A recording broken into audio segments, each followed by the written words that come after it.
So what happened with this is we'd won the heat fairly comfortably, and then we had on Friday, and we had a semi-final on Saturday where we'd beaten New Zealand, but had a really close race with France. I think we'd beaten them by about, I don't know, 0.8 or 0.9 seconds, and I knew we were winning, so I guess took my foot off the gas a little bit, knowing we had a final the next day. And Angus was shouting at me like, let's more, and I hadn't given him the more that he wanted, because I knew that the next day would be a big race. We were definitely qualifying. We were miles ahead of fourth, so we weren't going to not qualify, but I wanted to make sure we had everything in the tank for Sunday.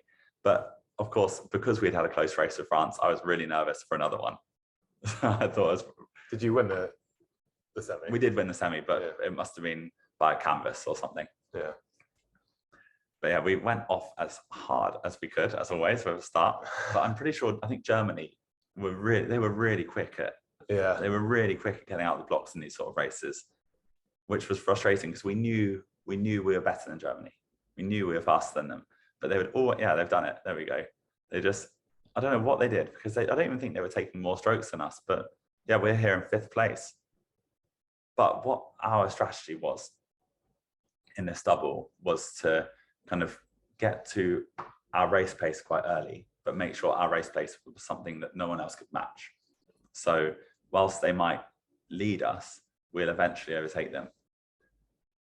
I was quite pleased with how our sort of bodies were moving together. If I look at that shot, like it does look quite, I guess the synchronicity is there. Yeah. Those guys were strong out. But yeah, you see, we've just crept up into where we're now 2nd place.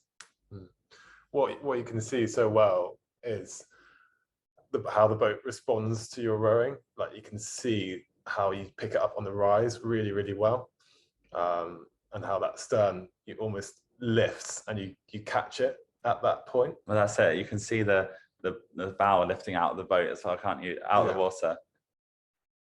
So yeah, at this point, we felt quite happy. Like, you would look at that and think, oh no, you're in the pack and you're 2nd place. But we knew the focus of our race was the second half, and that we kind of kept this thing in our back pocket. So right now, we were trying our very best to use the second 500 meters to be as efficient as possible. So all we thought about really was technique. Of course, you're pushing hard because it's a race, but I was thinking about getting my hands away, rocking over, and keep the boat moving stop the stern from dipping as much as possible at the catch, knowing that from halfway onwards, Angus, it being an absolute beast, was going to nail it. But what's cool here to see is that we were taking fewer strokes per minute than everyone. 5 less than New Zealand every minute, but moving faster. Or not quite as fast as Germany at this point, but ahead of the rest of the field.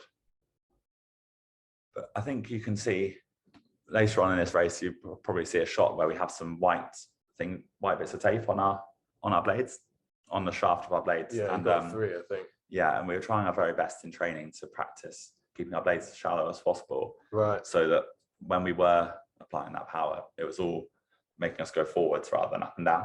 Right. So we're trying to have our blades, really just the white bits of our blades underwater. Of course, there would be a bit of shaft, but we're trying to keep that to a minimum. So coming through 1K here, the race call Angus would always say was attention, go. And we had this idea in our heads of trying to go half a second quicker every 250 meters for the rest of the race. Yeah, there you are. There's the white tape. So this was it, our first sort of half a second quicker we were trying to make now. And we started shifting. And what was great here was, from my perspective, okay, we hadn't quite taken the lead yet, but I knew we were moving. So, and at this point, I knew we were going to win because I knew what we had in the tank left. But I could also see the other 4 crews behind becoming further and further away, which was great. Yeah. But this moment, it felt honestly like we were a hot knife going through butter, which was just such a cool feeling. Yeah. And Angus would call now, at this point here, he would call power strokes. And we honestly would just absolutely give it some. It was like the next 25 strokes were power cleans. And it actually looks quite technically good. Yeah. But right in this point, it felt ragged as hell. It was like, right, we are giving it some. And we're just going to win the race in this third 500 meters. And it's funny to look at, because looking at this crew, the Kiwi crew, that looks ragged. That's how we felt, or how I felt at least. Yeah. It was this third 500 meters was a big shift. And I think it shows how quick you went in that 500 meters in a second. I think we took at least 2 seconds out of everybody in this section of the race, which was a pretty cool thing to do.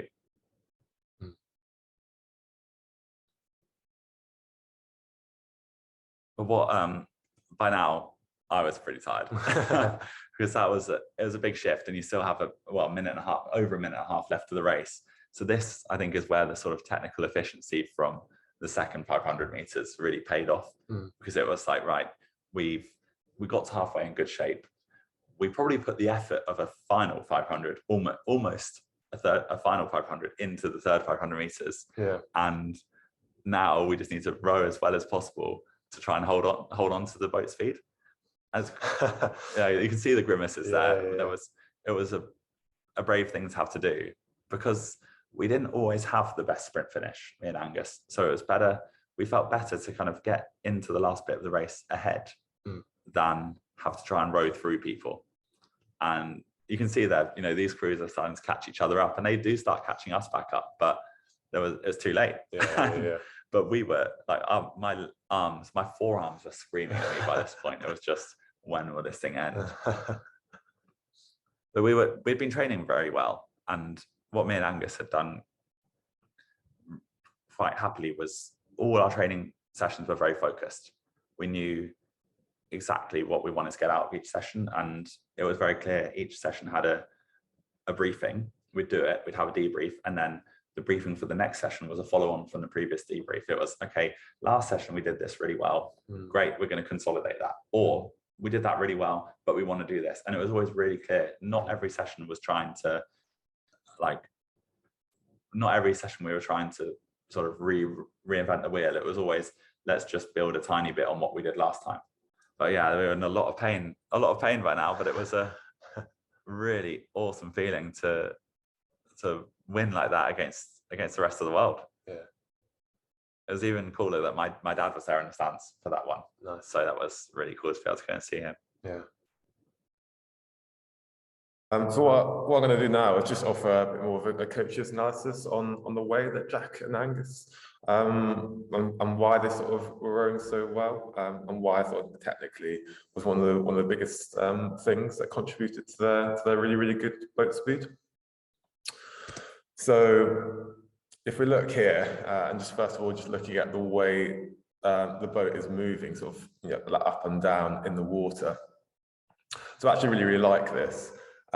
Because it shows just how well Jack and Angus are really picking that boat up on the rise, and how they're doing that is it's basically how they're driving the boat is then setting the boat up to pick it up really well on the recovery. So you can see they've got a really nice quick connection at the front end, but they're not trying to pick up the world. They're not trying to accelerate the boat necessarily at this point in time. They're just trying to pick up the weight of themselves and the boat, and then being really, really patient through that first part of the drive. And then they've actually got the energy and they're just putting themselves in a position to accelerate the boat without being picking up too much. They've got enough to be able to accelerate. So the boat speed is then moving the fastest at the point where the blades are then just coming out of the water. So that boat's going to be moving really, really quickly. And then that boat just wants to lift in front of them as they come up the slide. And it just creates a rhythm that's really, really sustainable and really, really flowing with the boat. And they're completely working in harmony with it. And it's really, really clear in this video. But oftentimes, the way in which the boat should be driven can be lost a little bit in coaching. But this is a really, really clear example of that, and how they're driving the boat so well and how it looks so efficient and so dynamic, especially at the back end, But if you try to row like this whilst trying to accelerate that boat from the get-go and really pick up a lot of weight, then it's not going to be efficient. The boat's not going to respond to you as well, and you're probably going to blow up. So yeah, just a really good example of that. And their synchronicity is pretty good. Their catch is really, really good, obviously, catching on the rise. You can see their blades are buried, like fully buried, and there's only a small amount of pushback. I think one thing Angus could probably do slightly better is just lead that drive with the hips a little bit more. So you can see Jack, there isn't a rise to his body as he picks up the boat, whereas there's a bit more from Angus, and you can see his hands are a little bit higher than Jack's.